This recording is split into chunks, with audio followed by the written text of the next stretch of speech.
warahmatullahi wabarakatuh.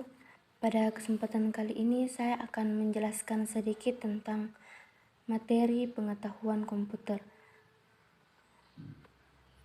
Adapun materi yang pertama yaitu konsep dasar dan sejarah pembelajaran komputer. Pengertian komputer dalam bahasa Inggris adalah computer science. Secara umum diartikan sebagai ilmu yang mempelajari baik tentang komputasi perangkat keras maupun perangkat lunak. Ilmu komputer mencakup beragam topik yang berkaitan dengan komputer, mulai dari analisis abstrak, algoritma, sampai subjek yang lebih konkret seperti bahasa pemrograman perangkat lunak termasuk perangkat keras. Kemudian materi kedua adalah perkembangan dan klasifikasi komputer. Yang pertama, perkembangan komputer dari masa ke masa. Generasi pertama mulai dikembangkan. Komputer generasi pertama menggunakan tabung vakum untuk sirkuit dan drum magnetik untuk penyimpanan memori.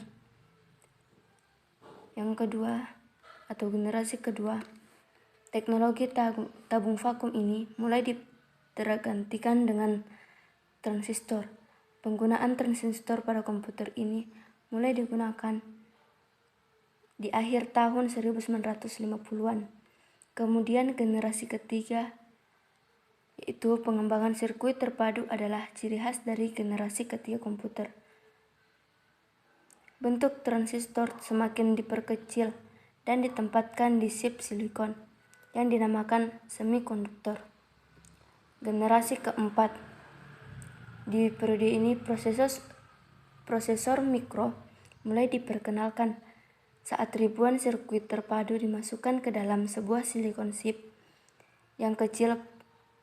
Prosesor pertama Intel 404 chip mulai menjadi otak utama di sebuah komputer. Generasi kelima, komputer generasi kelima dibangun berdasarkan teknologi kecerdasan buatan dan masih dalam tahap pengembangan. Kemudian klasifikasi komputer. Klasifikasi komputer dibagi menjadi 6, yaitu mikrokontroler, mikrokomputer, engineering workstation, mini komputer, mainframe, dan superkomputer. Selanjutnya, jenis-jenis komputer dan penggolongan komputer.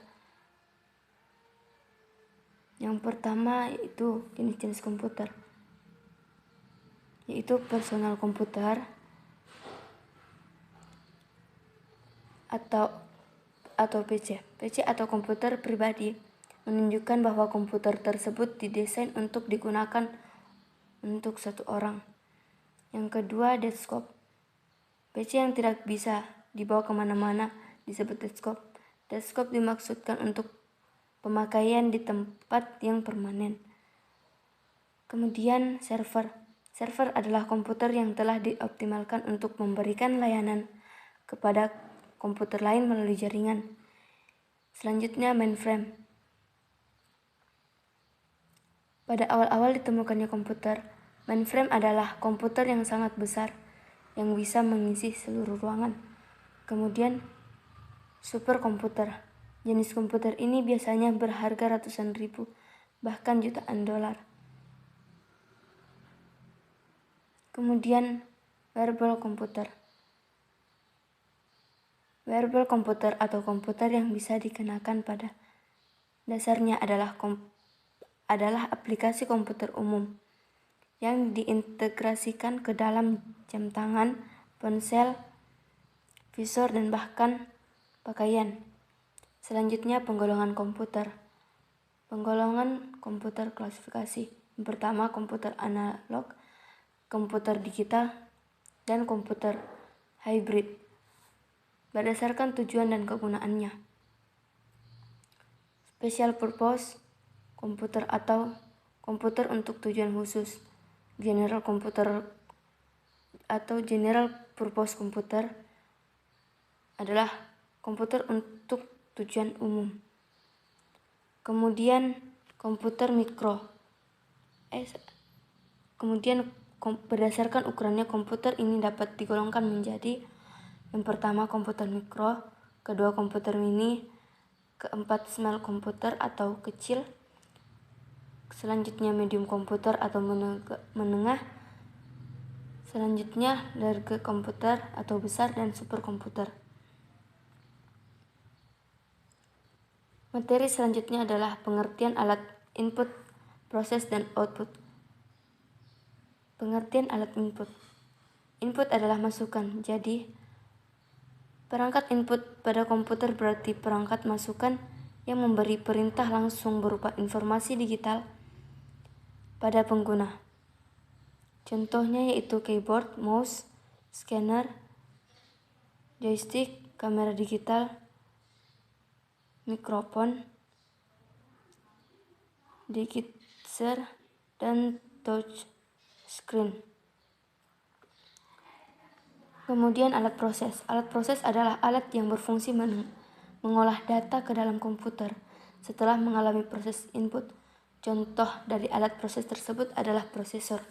Kemudian alat output. Alat output adalah alat yang berfungsi mengeluarkan data-data yang berbentuk informasi. Contohnya yaitu monitor, printer, speaker, dan proyektor. Materi selanjutnya alat-alat proses komputer. Peralatan proses pada komputer adalah perangkat keras yang berfungsi untuk memproses dan mengolah data yang diperiksa oleh peralatan input kemudian dikeluarkan dalam bentuk informasi ke dalam peralatan output yang akan diterima oleh manusia. Peralatan proses tersebut diantaranya sound card, power supply, hard disk, video graphics accelerator atau VGA, motherboard, memori atau RAM, Central Processing Unit atau CPU. Materi selanjutnya itu komponen hardware, board komputer, dan media penyimpanan. Yang pertama itu komponen hardware. Ada 3 yaitu mainboard atau motherboard, prosesor, dan hard disk. Selanjutnya port komputer ada beberapa yaitu USB, PS2 port, serial port, parallel port, VGA video port, power supply, network port, audio port, port modem line telepon, dan game port. Sedangkan media penyimpanan ada beberapa yaitu disket, hard disk, flash disk, memory card, zip drive, CD, ROM, DVD, dan lain-lain. Selanjutnya yaitu fungsi dan kegunaan perangkat lunak komputer atau software. Perangkat lunak atau software adalah istilah khusus untuk data yang diformat dan disimpan secara digital. Di dalamnya termasuk program komputer, dokumentasinya, dan berbagai informasi yang dapat dibaca dan ditulis oleh komputer. Fungsinya yaitu memproses data atau instruksi atau perintah hingga mendapat hasil atau menjalankan sebuah perintah tertentu. Materi yang selanjutnya adalah aplikasi pengolahan data menggunakan Microsoft Office Word. Microsoft Word adalah sebuah program yang merupakan bagian dari paket instalasi Microsoft Office, berfungsi sebagai perangkat lunak mengolah data, meliputi membuat, mengedit, dan memformat dokumen. Fungsinya yaitu membuat dokumen. Aplikasi Microsoft berfungsi untuk membuat dokumen yang dapat dicetak menggunakan berbagai kertas, mengedit dokumen. Aplikasi Microsoft Word dapat digunakan untuk mengedit dokumen lain. Yang kelima itu memformat dokumen. Yang terakhir, Microsoft Word memungkinkan pengguna membuat dokumen yang lebih profesional dengan pilihan format dokumen yang beragam. Materi selanjutnya yaitu aplikasi pengolahan data menggunakan Microsoft Excel. Microsoft Excel adalah sebuah program atau aplikasi yang merupakan bagian dari paket instalasi Microsoft Office, berfungsi untuk mengolah angka menggunakan spreadsheet yang terdiri dari baris dan kolom untuk mengeksekusi perintah. Fungsinya yaitu membuat, mengedit, mengurutkan, menganalisis, meringkas, dan memformat data secara grafik, membuat catatan keuangan dan anggaran keuangan, melakukan analisis riset harga, melakukan perhitungan statistik, dan lain-lain. Langkah-langkah mengolah data menggunakan Microsoft Excel melalui langkah pertama adalah buka program Excel terlebih dahulu. Lalu seleksi sel atau rank yang berisi data yang ingin di-copy ke Word. Pilih copy atau Ctrl+C, kemudian buka program Microsoft Word, klik Tab Home. Dan masih ada beberapa langkah-langkahnya lagi.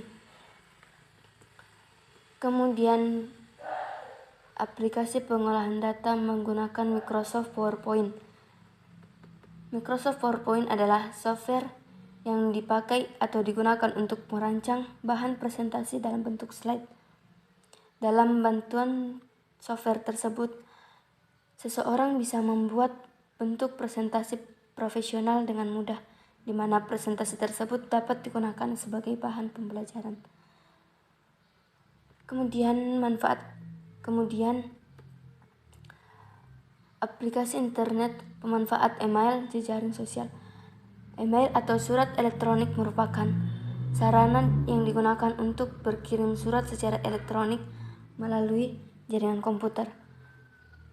Manfaatnya yaitu sebagai sarana berkirim surat melalui internet dalam kemampuan melampirkan dokumen dalam bentuk file, gambar, video, maupun audio.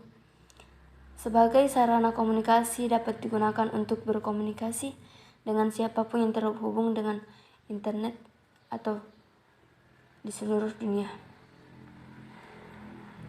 Manfaat internet yaitu sumber beragam wawasan, ilmu, dan pengetahuan, mempermudah proses pelaksanaan sistem akademik, menghemat biaya dan waktu, menjaga keamanan warga negara, sangat efektif, mensukseskan bisnis atau usaha, memperluas ruang pertemanan dan media hiburan semua kalangan. Materi yang terakhir yaitu peranan sistem informasi dalam bisnis. Sistem informasi memiliki peran dalam menunjang kegiatan bisnis operasional, menunjang manajemen dalam pengambilan keputusan, dan menunjang keuangan strategis kompetitif. Yang pertama itu menunjang kegiatan bisnis operasional, yang kedua mulai dari akuntansi sampai dengan penulisan pesanan pelanggan, yang ketiga menunjang untuk pengambilan keputusan, yang keempat sistem informasi dapat mengombinasikan informasi untuk membantu manajer menjalankan bisnis dengan lebih baik. Yang terakhir, sistem informasi yang dirancang untuk membantu pencapaian sasaran strategis perusahaan dapat menciptakan keunggulan bersaing di pasar.